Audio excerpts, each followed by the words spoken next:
ആത്മബന്ധുക്കൾക്ക് വിനീതമായ നമസ്കാരം.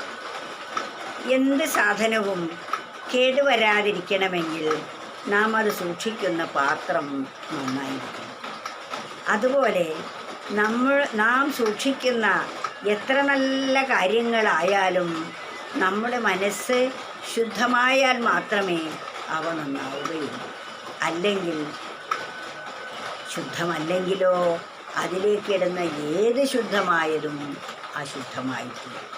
അതിനാൽ ഒരു കവി പറയുകയാണ്, കാച്ചിക്കുറുക്കിയ വൈമ്പാൽ ക്ലാവ് പാത്രത്തിൽ വെച്ചാൽ ദുഷിക്കും, ശുദ്ധീകരിക്കാത്ത ചിത്തിൽ നിറയ്ക്കുന്ന വിദ്യയും വിദ്രോഹമാകും. എത്ര നല്ല ഉദാഹരണവും വിവരണവുമാണ്.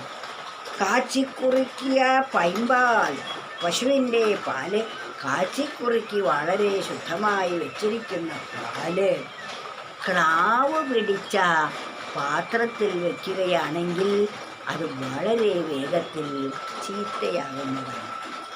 അതാണ് കാച്ചിക്കുറുക്കിയ പൈമ്പാൽ ക്ലാവ് പാത്രത്തിൽ വെച്ചാൽ ദൂഷിക്കും. ക്ലാവ് പിടിച്ച പാത്രത്തിൽ വെച്ചാൽ എത്ര നല്ല കാച്ചിക്കുറുക്കിയ പാലായാലും അത് ദുഷിക്കുന്നതാണ്. അതുപോലെ ശുദ്ധീകരിക്കാത്ത ചിത്തിൽ നിറയ്ക്കുന്ന, ശുദ്ധിയില്ലാത്ത ചിത്തിൽ കാമക്രോധാദികളെ കൊണ്ട് നിറഞ്ഞ് അശുദ്ധമായിരിക്കുന്ന നമ്മുടെ മനസ്സിൽ എത്ര നല്ല അറിവ് നിറച്ചാലും ആ അറിവ് വിദ്രോഹമായിരിക്കും.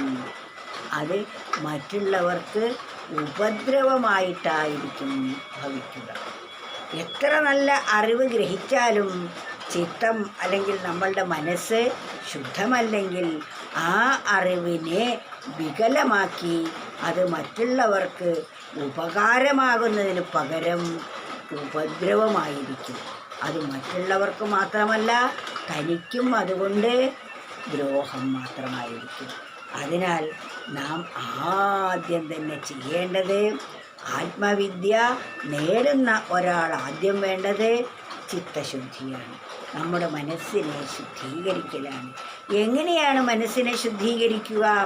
നിഷ്കാമ കർമ്മം കൊണ്ടും കർത്തൃത്വ കർമ്മങ്ങളെ കൊണ്ടും കർമ്മം ചെയ്താൽ നമ്മുടെ മനസ്സ് ശുദ്ധീകരിക്കപ്പെടുന്നതാണ്. ഫലേച്ഛ കൂടാതെയും കർത്തൃത്വ ബുദ്ധിയില്ലാതെയും ചെയ്യുന്ന ഏത് കർമ്മവും യജ്ഞമാണ്. ആ കർമ്മം നമ്മെ ഒരിക്കലും ബന്ധിക്കുകയില്ല, മാത്രമല്ല നമ്മെ ശുദ്ധീകരിക്കുക കൂടി ചെയ്യും.